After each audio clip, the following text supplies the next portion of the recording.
Okay students, તો chapter 12 ચાલુ કરીએ. પરમાણુઓ. તો શું છે સ્ટુડન્ટ્સ પહેલાં પરમાણુમાં? તો કે આમાં આપણે ઘણું બધું ડિટેલમાં ભણવાનું છે. આમાં પણ એક પ્રયોગ આવશે તમારે, ગાઈગર માસ્ટરનો પ્રયોગ, બરાબર, જેનાથી પરમાણુની જે પરમાણુમાં શું હોય, ન્યુક્લિયસ, બધું ખ્યાલ કેના પરથી આવ્યો હતો? ગાઈગર માસ્ટરના પ્રયોગ પરથી. પછી ઇમ્પેક્ટ પેરામીટર જોવાનું છે, બોહરનું મોડલ, રુથરફોર્ડ મોડલ, થોમ્સનનું મોડલ. પછી જે છે કે મેઇન આવશે કક્ષાની ત્રિજ્યા, ઇલેક્ટ્રોનનો કક્ષામાં વેગ, આવર્તકાળ, આવૃત્તિ, એ બધું. રીડબર્ગ અચળાંક, મતલબ હવે આપણે જે આજથી જે પેલો ટોપિક આપણે ચાલુ કરીએ છીએ, પરમાણુના વર્ણપટો, હાઇડ્રોજન પરમાણુના વર્ણપટો. તો આ બધું મેઇન આ ચેપ્ટરમાં, અને એક્સરે છેલ્લે લાસ્ટમાં આવશે. તો અને એની સાથે આપણે વાત કરી એમ ડેવિશન અને ગરમરનો પ્રયોગ પણ આપણે જોશું. તો હવે પહેલાં આપણે આમાં જોવાનું છે પરમાણુના વર્ણપટો.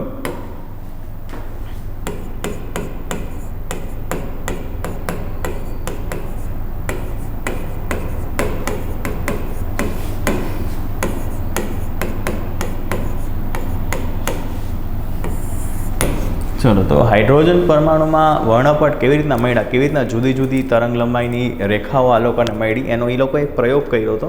તમારે પ્રયોગ તો નહીં પૂછાય, પણ આપણે ખાલી સમજી લઈએ. તો કે એ લોકોએ શું લીધું, તો કે આ પહેલાં જે સૌપ્રથમ ગોઈતું હતું એ બાલ્મરે ગોઈતું હતું. તો કે આ એક ટ્યુબ છે, એમાં હાઇડ્રોજન વાયુ ભરી દીધું. જે હાઇડ્રોજન વાયુ જે હતો એ નીચા તાપમાને હતો. હવે જ્યારે એ લોકો બહારથી કોઈ ઉર્જા આપાત કરે છે પ્રકાશના સ્વરૂપમાં, ત્યારે સૌપ્રથમ શું થશે, તો કે હાઇડ્રોજન પરમાણુ નીચા તાપમાને છે, ધરા અવસ્થામાં છે, એટલે એ ઉર્જાનું શું કરી લે? શોષણ. ભાઈ તમને ખબર છે કે ઉર્જાનું શોષણ કરે તો ધરા અવસ્થામાંથી ઉપરની અવસ્થા, ઉત્તેજિત અવસ્થામાં વયા જાય. પણ અહીંયા રહી ન શકે, એટલે પાછા તરત જ ક્યાં આવે? ધરા અવસ્થામાં. તો જ્યારે એ ધરા અવસ્થામાં આવે ત્યારે જુદી જુદી તરંગ લંબાઈના વિકિરણોનું શું કરે છે? ઉત્સર્જન. પછી આ વિકિરણોને કેન્દ્રિત કરવા માટે શેનો ઉપયોગ કર્યો? સ્લિટનો. હવે સ્લિટમાંથી એક જે કિરણાવલી જે છે ને, એ કોના પર આપાત કરી? પ્રિઝમ. પ્રિઝમ શું કરશે? એનું વિભાજન. તો જ્યારે પ્રિઝમ વિભાજન કરે છે ત્યારે તમને જુદી જુદા વિસ્તારમાં આ તરંગ લંબાઈના વર્ણપટો મળે છે, જુદા જુદા વિસ્તારમાં. કોઈ જે છે, કોઈ તમને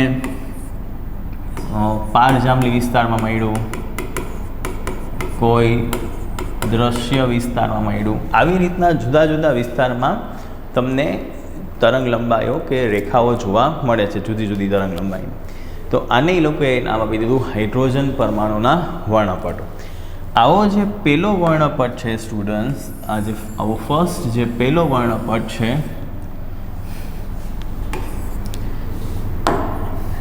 પહેલી શ્રેણી, વર્ણપટ શ્રેણી કોને ગોઈતી હતી? તો કે બામરે.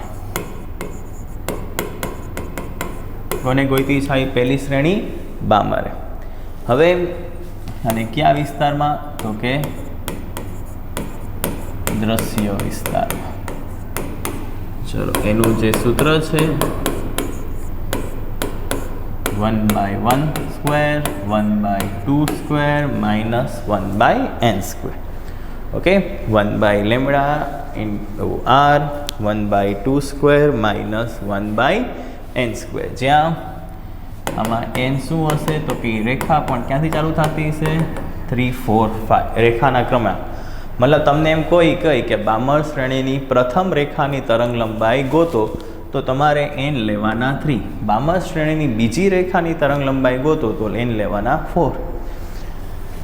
હવે r શું છે આમાં? લેમ્બડા તરંગ લંબાઈ. r શું છે? તો કે આનું સૂત્ર પણ આપણે આગળ આવશે, જેને કહેવાય રીડબર્ગ અચળાંક. એની કિંમત હોય 1.097 × 10⁻⁷. હવે એનો એકમ r અને લેમ્બડા વ્યસ્ત પ્રમાણમાં છે, તો તરંગ લંબાઈનો એકમ મીટર, તો rનો એકમ થઈ જશે મીટર ઇન્વર્સ. હવે ઘણીવાર સરળતા ખાતર આપણે ગણતરી સહેલી પડે એટલે આને 1.1 લેશું, બરાબર. ચલો, હવે માની લો કે આપણે બામણ શ્રેણીની પ્રથમ રેખાની તરંગ લંબાઈ ગોતવી છે. શું ગોતવી છે? આ બામણ શ્રેણીની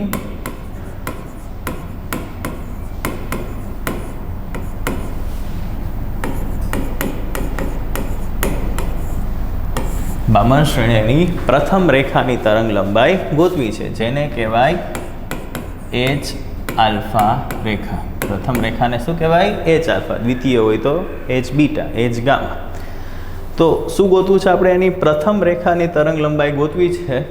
તો એન શું લેશો? તમે કહેશો કે એન શું લઈએ આપણે? શું લીધું? એન આપણે 3 લીધા. શું આવે તો 1/λ r 1/2 square minus 1/3 okay.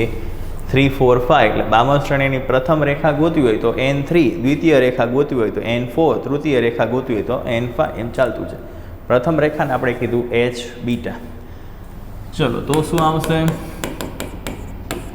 1/4 minus 1/9, 9 minus 4/36. So lambda is equal to 36/5r. So 36/5.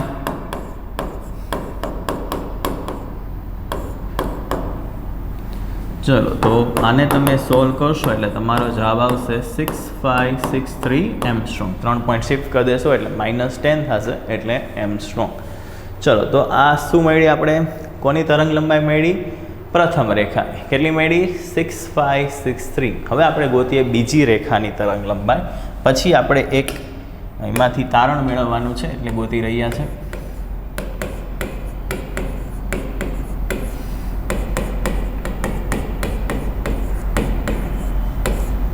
હવે આપણે શું ગોતીએ છીએ? એની બીજી રેખાની તરંગ લંબાઈ. પ્રથમ રેખાની તરંગ લંબાઈ ગોતી. હવે બીજી રેખાની તરંગ લંબાઈ. તો બીજી રેખાની તરંગ લંબાઈ ગોતવી હોય તો તમારે લેવું પડશે n = 4, જેને આપણે કહીશું h બીટા રેખા.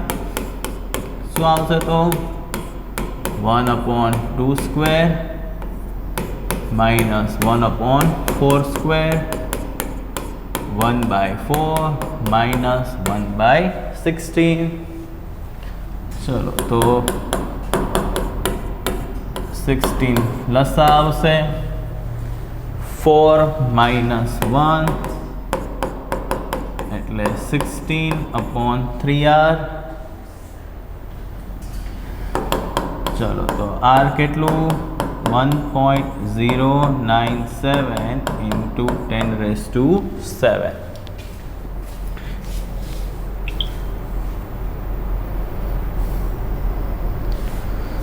(16/3 / 1.097) એટલે તમારો આન્સર આવશે 4.861 અને 3 પોઈન્ટ શિફ્ટ કરી દો તો 4861 એમસ્ટ્રોંગ. તો સ્ટુડન્ટ્સ, તમે જોયું જેમ જેમ તમે આગળ જતા જાઓ છો એમ તરંગ લંબાઈ શું થાય છે? ઘટે છે. જુઓ, 3 માટે તરંગ લંબાઈ મળી હતી 6563. બીજી રેખા માટે પ્રથમ રેખા એટલે કે પ્રથમ રેખાની તરંગ લંબાઈ એટલે કે n = 3 લીધું તો આન્સર મળ્યું તમને 6563. અને બીજી રેખાની તરંગ લંબાઈ ગોતી એટલે કે 4 લીધું તો તમને આન્સર મળ્યો 4861. તો મતલબ આગળ જતાં જતાં તમારી તરંગ લંબાઈ શું થાય છે? ઘટે છે. તો આનો મતલબ તો એવો થયો કે જો બામણ શ્રેણીમાં તમારે કોઈ પણ શ્રેણી હશે, આગળ જતાં તરંગ લંબાઈ ઘટશે. એટલે જો મહત્તમ તરંગ લંબાઈ ગોતવી હોય તો એ જ્યાંથી ચાલુ થાય એ જ લઈ લેવાનું. મતલબ અહીંયા 1/2 સ્ક્વેર માઇનસ 1/n સ્ક્વેર, તો એમાં રેખા ક્યાંથી ચાલુ થાય છે? 3થી. તો મહત્તમ માટે એ જ લઈ લેવાનું. તો ન્યૂનતમ માટે શું લેશું આપણે? આગળ જતાં જતાં તરંગ લંબાઈ ઘટે છે તો ન્યૂનતમ માટે શું લેશું? અનંત. તો હવે આમાં કેવી રીતના વર્ણ પર દેખાતો હોય તમને દ્રશ્ય પ્રકાશમાં એ જોઈએ.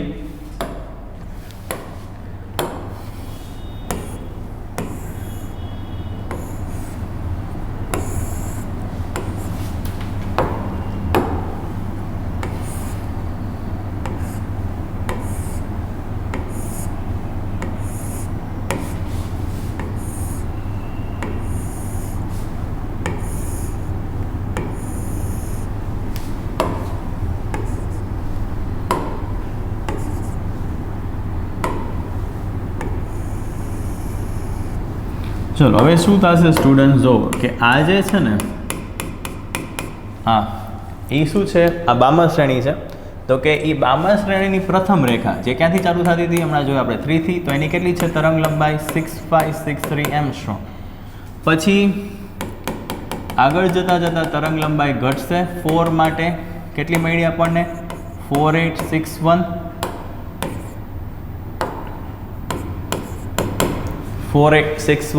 તો પછી શું થશે, પાછું આગળ જશો તો હજી તરંગ લંબાઈ ઘટતી જશે, અને સાવ ન્યૂનતમ કોના માટે હશે, આ જે છે એ કઈ છે એની તરંગ લંબાઈ મહત્તમ, અને અનંતે પહોંચી જાઓ, આને કહેવાય H alpha, H beta, H gamma, આને કહેવાય એચ અનંત. તો સાવ તરંગ લંબાઈ ન્યૂનતમ હશે, બરાબર. તો એ કેટલી તરંગ લંબાઈ હશે, ન્યૂનતમ તરંગ લંબાઈ, તો કે 1/λ r 1/2². હવે ન્યૂનતમ તરંગ લંબાઈ ગોતવી હોય તો વાત થઈ એમ, શું લેવાનું તમારે, n = શું લેવાનું છે તમારે, ઇન્ફાઇનાઇટ. તો શું થયું ન્યૂનતમ તરંગ લંબાઈ, તો કે λ_minimum = 4/r, કેટલું છે r 1.097 × 10⁻⁷.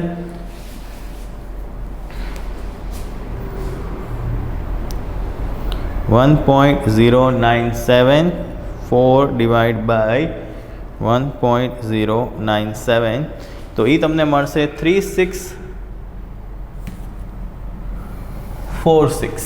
કેટલું મળશે તમને, 3646 એંગસ્ટ્રોમ.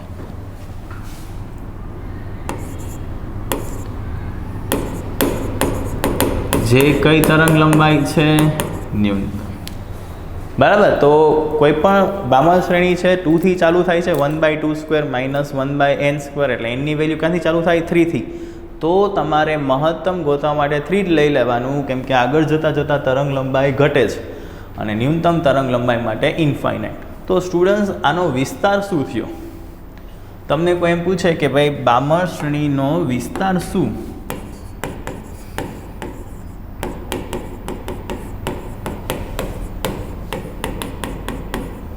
તો વિસ્તારમાં શું આવી જાય, વિસ્તારમાં ન્યૂનતમ તરંગ લંબાઈ અને મહત્તમ તરંગ લંબાઈની વચ્ચેની બધી તરંગ લંબાઈ આવે, એને કહેવાય એનો વિસ્તાર. તો ન્યૂનતમ કેટલી છે, 3646 એંગસ્ટ્રોમ થી મહત્તમ કેટલી, 6563 એંગસ્ટ્રોમ. આવી રીતના તમે કોઈ પણ શ્રેણીનો વિસ્તાર નક્કી કરી શકો, બરાબર. શું થયો એનો વિસ્તાર, 3646 એંગસ્ટ્રોમ થી 6563 એંગસ્ટ્રોમ. ચલો હવે જેટલી બધી રેખાઓ છે એ બધી આપણે એક સાથે લખીએ. આ બધું પહેલાં આપણે હાઇડ્રોજન પરમાણુ માટે જોઈ રહ્યા છે. હવે આપણે બધી શ્રેણી જે રેખાઓ છે એ બધી આપણે એકી સાથે લખી દઈએ. ચલો શું થશે, તો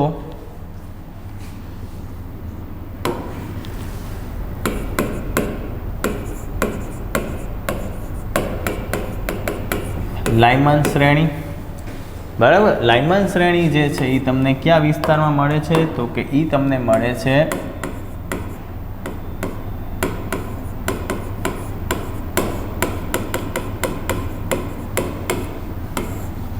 લાઇમન શ્રેણી છે એ તમને કયા વિસ્તારમાં મળે છે, પારજાંબલી. અને સ્ટુડન્ટ્સ આ ટોપિક બહુ ઇમ્પોર્ટન્ટ છે, આમાંથી ઘણીવાર પૂછાયેલા છે MCQ, બરાબર. એટલે આમ સહેલો ટોપિક, માર્ક્સ આવી જાય એવું, પણ થોડું ધ્યાન રાખવું પડશે એક્સ્ટ્રા ટોપિકમાં આમાં. ચલો તો પારજાંબલી લાઇમન શ્રેણી જે છે એ કયા વિસ્તારમાં આવશે, પારજાંબલીમાં. અને એમાં શું આવશે એનું સૂત્ર, તો કે 1/λ r 1/1². અને તો આમાં n એટલે કે રેખાની સંખ્યા ક્યાંથી ચાલુ થાય, 1 છે તો અહીંયા 2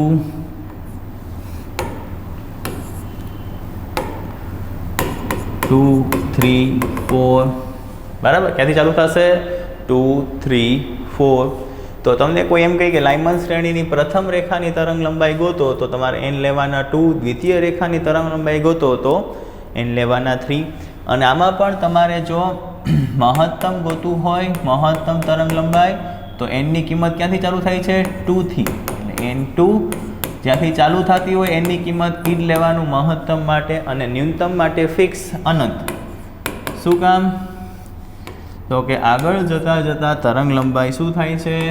ઘટતી જાય છે, એટલે n માટે અનંત. ચલો હવે આ લાઇમન શ્રેણી જોઈ આપણે. હવે બામણ શ્રેણી તો આપણે હમણાં જોઈ, પણ બધા એકસાથે લખીએ છીએ એટલે પાછું બામણ શ્રેણી લખી નાખું છું, જે કયા વિસ્તારમાં હતી?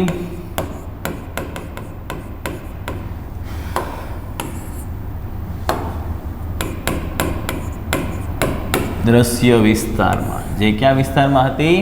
દ્રશ્ય વિસ્તારમાં. ચલો તો શું આવશે દ્રશ્ય વિસ્તાર માટે? તો કે 1/λ r 1/2 સ્ક્વેર. શું આવશે આમાં? n 3 4 5. તો કેમ કે અહીં 2 છે તો એનની વેલ્યુ ક્યાંથી ચાલુ થાય? 3 4 5. મહત્તમ ગોતવા માટે જ્યાંથી એનની કિંમત ચાલુ થાય એટલે 3, અને ન્યૂનતમ માટે ફિક્સ્ડ અનંત. ચલો પછી આવે છે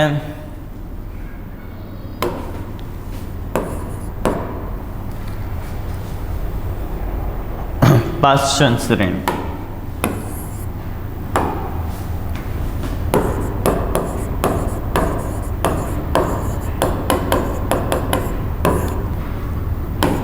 આ આવે છે પારરક્ત વિસ્તારમાં, ઇન્ફ્રારેડ, અને વિઝિબલ, અને ઓલું અલ્ટ્રાવાયોલેટ. આવે છે પારરક્ત વિસ્તારમાં. આના માટે જે સૂત્ર છે એ છે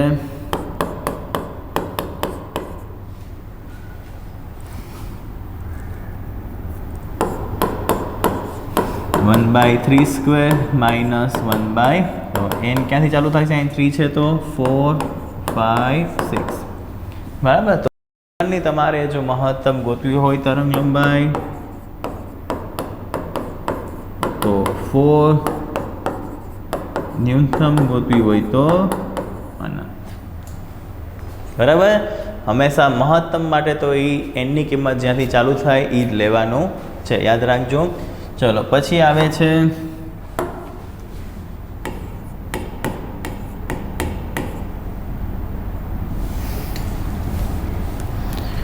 બ્રેકેટ શ્રેણી.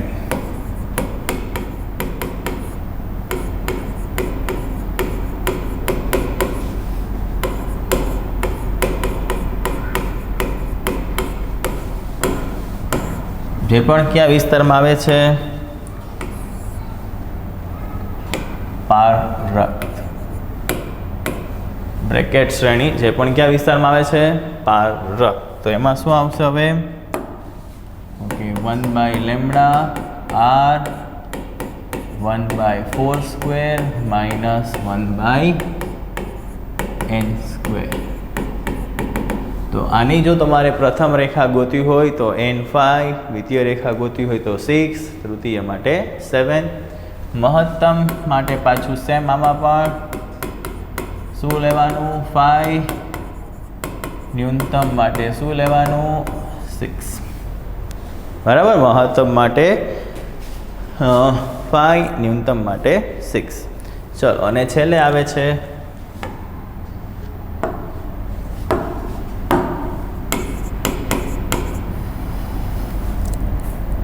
ફંડ શ્રેણી.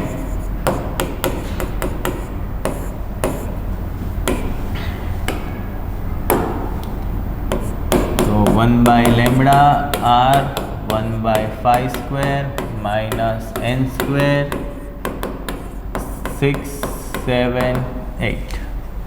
બરાબર. અને જો આમાં તમારે મહત્તમ ગોતવું હોય તો 6, ન્યૂનતમ ગોતવું હોય તો ઇનફાઇનાઇટ. અહીંયા 5 છે તો n ક્યાંય ચાલુ થશે? 6 7 8. બરાબર. તો અને ફંડ શ્રેણી પણ છેલ્લી 3 પાશ્ચન, બ્રેકેટ અને ફંડ શ્રેણી બધી કયા વિસ્તારમાં આવે છે? પારરક્ત એટલે કે ઇન્ફ્રારેડમાં આવે છે. અને સ્ટુડન્ટ્સ આમાં મેઇન વસ્તુ એ કે આપણે જેમ બામણ શ્રેણીનો વિસ્તાર ગોઈતો, કેવી રીતે બ્રાહ્મણ શ્રેણીનો વિસ્તાર ગોઈતો હતો? તો કે મહત્તમ અને ન્યૂનતમ ગોતીને બરાબર, મહત્તમ ગોઈતી હતી જે 6/63 મળી, ન્યૂનતમ ગોઈતી, પછી આપણે વિસ્તાર લખ્યો બ્રાહ્મણ શ્રેણીનો, બરાબર. તો હવે તમારે શું કરવાનું છે, જેમ આપણે બ્રાહ્મણ શ્રેણીનો વિસ્તાર લખ્યો ને એમ તમારે બધી શ્રેણીનો વિસ્તાર લખવાનો છે. મતલબ બધી શ્રેણી, બ્રાહ્મણ શ્રેણી સિવાયની 4, લાયમન, પાસ્ચન, બ્રેકેટ અને ફન, આ ચારે ચાર માટે તમારે તરંગ લંબાઈનો વિસ્તાર લખવાનો છે અને જોવાનું છે કે કોના માટે તરંગ લંબાઈનો વિસ્તાર સૌથી વધારે છે. પછી હું પણ તમને કહીશ, પણ તમારી ચેક કરવાનું છે, બરાબર. ચલો હવે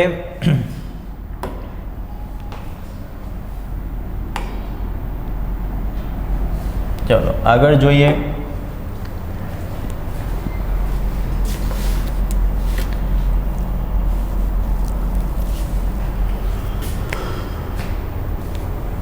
હવે આનું સામાન્ય સૂત્ર શું થાય છે, બધાય માટે ચાલે એવું સૂત્ર.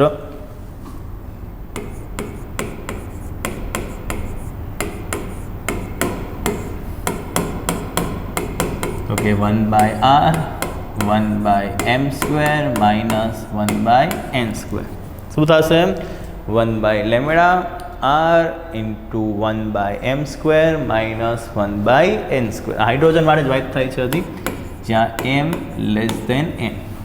હવે આ કેવી રીતના પૂછાય તમને? આમાં તમને એમ કોઈ કે ભાઈ હાઇડ્રોજન છે એ ચોથી કક્ષામાંથી ક્યાં આવે છે? ત્રીજી કક્ષામાં આવે છે. ચોથામાંથી ક્યાં આવે છે? ત્રીજામાં. તો તમારે શું લેવાનું?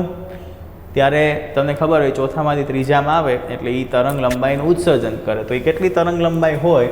તો કે અહીંયા ઓછી કિંમત લખ. આપણે જોજો બધામાં આ સાઈડ ઓછી કિંમત હોય, અહીંયા વધારે કિંમત હતી, બરાબર. તો જો શું છે, અહીંયા ઓછી કિંમત, અહીંયા વધારે કિંમત, બરાબર. બધામાં એવું જ હશે. જો 1/2, અહીંયા શું છે 2, તો અહીંયા 3, એટલે અહીંયા આપણે m લખ્યું, અહીંયા n. વધારે કોણ હશે? n વધારે હશે. એટલે શું લખવાનું? mn. તો અહીંયા તમારે mની જગ્યાએ શું લઈ લેવાનું? ઓછી કિંમત mની જગ્યાએ, વધારે કિંમત nની જગ્યાએ. તો આ જનરલ સૂત્ર, બરાબર.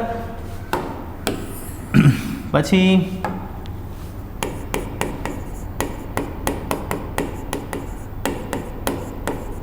હાઇડ્રોજન સિવાયના કોઈ પરમાણુ માટે, હાઇડ્રોજન માટે તો બરાબર છે, પણ હાઇડ્રોજન સિવાયના કોઈ પરમાણુ માટે લખવાનું થાય.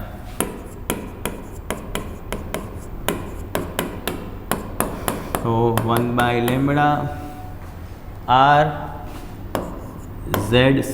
શું છે આ? z² 1/m² minus 1/z. શું છે? તો કે પરમાણુ ક્રમાંક. z શું છે? તો કે પરમાણુ ક્રમાંક, બરાબર. તો હાઇડ્રોજન સિવાયના કોઈ પરમાણુ માટે હોય તો 1/λ r ઇન્ટુ z². હાઇડ્રોજન સિવાયનો કોઈ પરમાણુ હોય તો 1/λ r ઇન્ટુ z².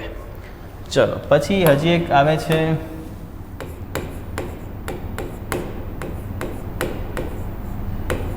તરંગ સંખ્યા, એટલે કે વેવ નંબર. ઘણીવાર તમને આમાં જે સમ આવશે એમાં તરંગ સંખ્યા ગોતવાનું પણ કહી શકે. તો આપણે આવતું આગળમાં આપણે કહીએ છીએ 11થમાં આવતું તરંગ સંખ્યા એટલે થાય શું? તો કે એકમ લંબાઈમાં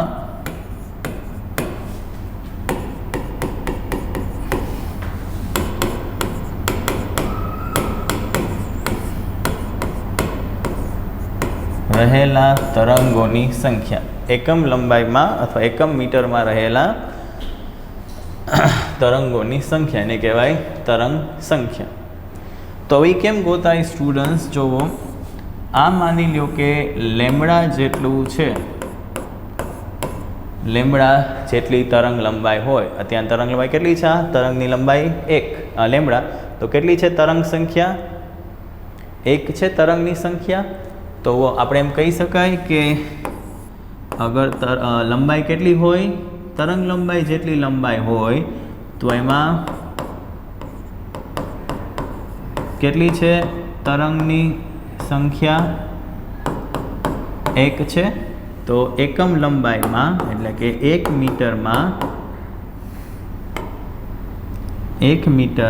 મીટરમાં તરંગની સંખ્યા કેટલી? તો શું આવશે તરંગ સંખ્યા? સૂત્રની કંઈ સાબિતીની જરૂર નથી, પણ તો સમજાય એટલે શું આવશે તરંગ સંખ્યા? તો કે ક્રોસ ગુણાકાર કરો એટલે શું આવશે તરંગ સંખ્યા? 1/λ. બરાબર, લેમડા છેદમાં જશે તો તરંગ સંખ્યા એટલે યાદ રાખજો 1/λ. તો તરંગ લંબાઈ કઈ તો લેમડા, તરંગ સંખ્યા કઈ તો 1/λ. બરાબર, તરંગ લંબાઈ કઈ તો લેમડા, તરંગ સંખ્યા કઈ તો 1/λ. ચાલો હવે આપણે આના થોડા ક્વેશ્ચન જોઈએ.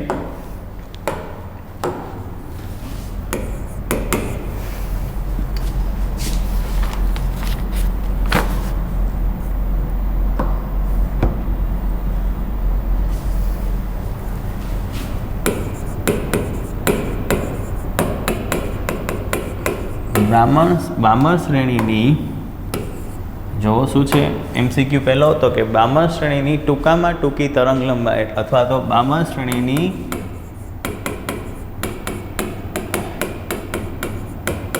લઘુત્તમ તરંગ લંબાઈ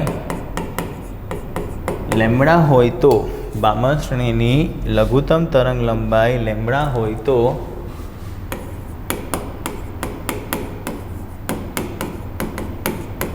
બ્રેકેટ શ્રેણીની બામર શ્રેણીની લઘુત્તમ તરંગ લંબાઈ લેમડા હોય તો બ્રેકેટ શ્રેણીની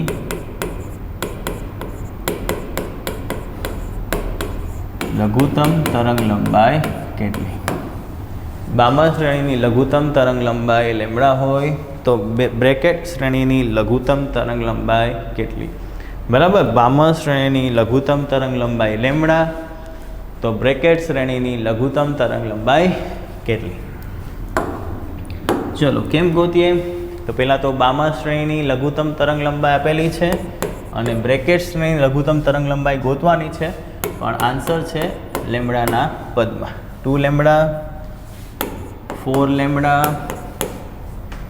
9 લેમડા અને 16 લેમડા.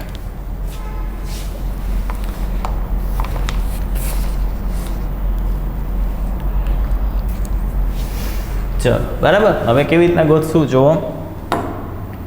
તો કે સૂત્ર પહેલાં લખી નાખીએ. કઈ શ્રેણીની આપેલી છે? બામર શ્રેણીની. શું આવશે બામર શ્રેણીનું સૂત્ર? 1/λ r. અને હાઇડ્રોજન માટે જ કીધું છે સ્ટુડન્ટ્સ, લખેલું છે હાઇડ્રોજન માટે 1/2² - n². કઈ તરંગ લંબાઈ કીધી છે? લઘુત્તમ તરંગ લંબાઈ કીધી છે. તો લઘુત્તમ તરંગ લંબાઈ માટે શું લેવું પડે તમારે? n. શું લેવું પડે? ઇન્ફાઇનાઇટ. બરાબર, પછી ઇન્ફાઇનાઇટનો વર્ગ એટલે ઇન્ફાઇનાઇટ જ થશે. ચલો તો 1/λ = શું આવી ગયું? r/4. 1/λ એટલે તો 0 થઈ ગયું. આને કહી દઈએ સમીકરણ 1. હવે કોના માટે ગોતવાની છે લઘુત્તમ તરંગ લંબાઈ? બ્રેકેટ શ્રેણી માટે. આન્સર લેમડાના પદમાં. ચલો તો પહેલાં બ્રેકેટ શ્રેણીનું સૂત્ર લખી નાખો. તો 1/λ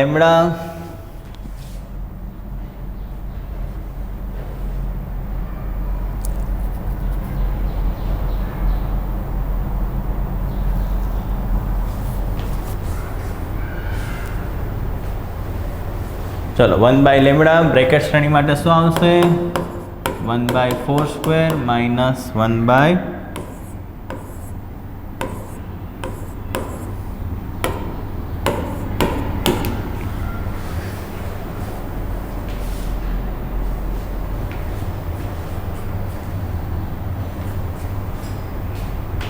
ચલો પછી આમાં પણ લઘુત્તમ તરંગ લંબાઈ, પણ એને આપણે લેમડા ડેશ કહી દઈએ.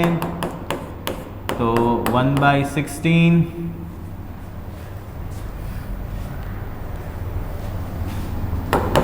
અને n અનંત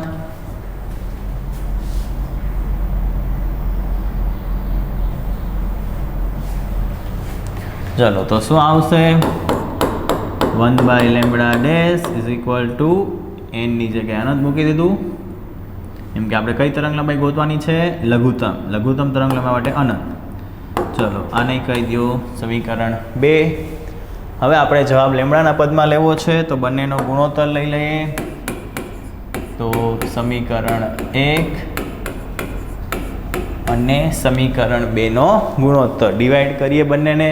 શું આવશે? તો 1/λ dash r/4 r/16 lambda dash upon lambda 16/4 16 ઉપર જશે, r કેન્સલ થઈ જાય તો lambda dash is equals to 4 lambda. બરાબર. ચલો ઓકે, તો આ રીતે આવી શકે ક્વેશ્ચન. હવે આગળ જોઈએ.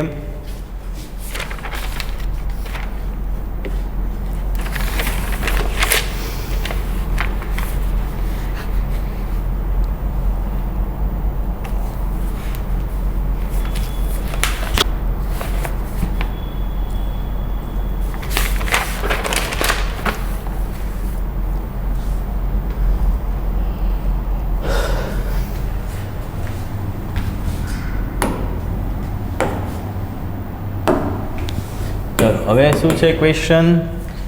તો કે લાઇમન્સ હાઇડ્રોજન પરમાણુ માટે, કોના માટે પહેલાં વાત કરીએ છીએ? હાઇડ્રોજન પરમાણુ માટે લાઇમન શ્રેણીની પ્રથમ રેખાની તરંગ લંબાઈ કેટલી હોય? 1210. તો હવે આ જ રેખાની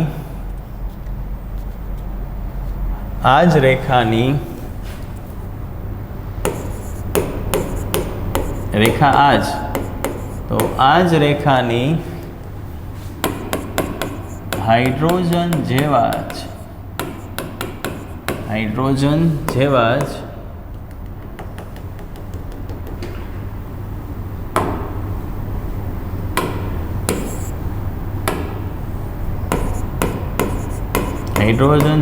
જ પરમાણુ ક્રમાંક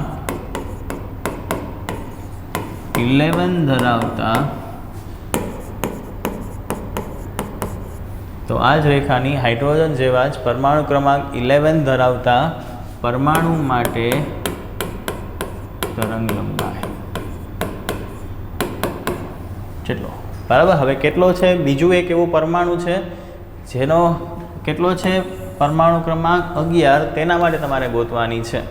બરાબર. તરંગ લંબાઈ ઓપ્શન કંઈક આવા છે: 4000 એંગસ્ટ્રોમ, ઓપ્શન બી છે 100 એંગસ્ટ્રોમ, ઓપ્શન સી છે 40 એંગસ્ટ્રોમ, ઓપ્શન ડી છે 10 એંગસ્ટ્રોમ.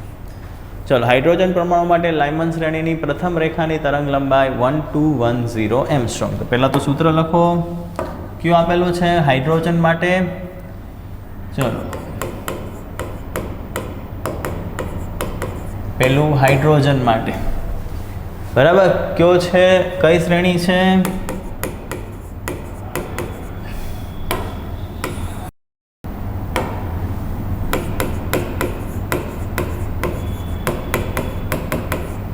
લાઇમન શ્રેણી શું આવે?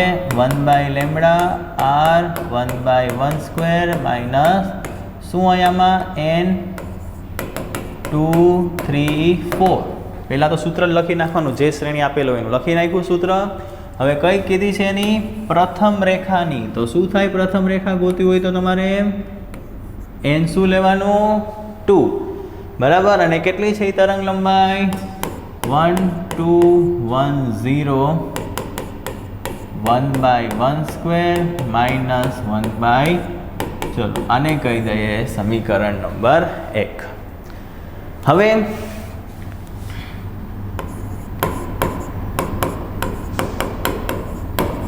બીજા કોઈ પરમાણુ માટે કે જેનો પરમાણુ ક્રમાંક 11 હોય તેના માટે ગોતવાની છે તરંગ લંબાઈ, પણ આ જ રેખાની એટલે શું નહીં બદલે, એમાં કીધું છે ને આ જ રેખાની હાઇડ્રોજન જેવા પરમાણુ ક્રમાંક 11 ધરાવે, તો આ જ રેખાની કીધી છે એટલે શું નહીં બદલે, આમાં આ બદલશે નહીં. તો શું લખશું આપણે, કેટલો ફેરફાર થઈ જશે, હમણાં આપણે સૂત્ર જોયું હતું, કેટલો ફેરફાર થઈ જશે, અહીંયા r અહીંયા z², પણ અંદરનું બદલશે નહીં. એમ કીધું છે કે આ જ રેખાની એટલે લાઇમનની પ્રથમ રેખાની જ, એટલે આ નહીં બદલે, ખાલી ફેર શું પડશે, હાઇડ્રોજન હતું તો અહીંયા r જ આવ્યું હતું, બીજો કોઈ પરમાણુ છે હાઇડ્રોજન સિવાયનો તો શું લખવાનું, ખાલી તમારે z². ચલો હવે તમને ખબર પડી ગઈ છે, પાછું શું લઈ લઈએ આપણે, બેયનો ગુણોત્તર લઈ લઈએ, એટલે આ જે સરખું છે r 1/1² માઇનસ 1/2² 1/1² માઇનસ 1/2², એ જે સરખું પદ આવે છે એ કેન્સલ થઈ જશે. તો શું કરીએ આપણે પાછું, તો કે સમીકરણ 1 અને સમીકરણ 2 નો ગુણોત્તર શું આવશે, તો 1/1210 1/λ, r કેન્સલ, બધું કેન્સલ થઈ જશે, r શું વધશે અહીંયા ખાલી 1/z², ગુણોત્તર લીધો છે એટલે r કેન્સલ, 1/z² વધશે. ચલો તો λ ડેશ 1210 કેટલો છે પરમાણુ ક્રમાંક 11, તો 1210 ડિવાઈડ બાય 121 કેટલું આવશે, તરંગ લંબાઈ 10 એંગસ્ટ્રોમ. બરાબર. ચલો હવે આવા જ આપણે ક્વેશ્ચન જોશું. બરાબર, આમાંથી 100% પૂછવાના ચાન્સીસ છે સ્ટુડન્ટ્સ આ ટોપિકમાંથી.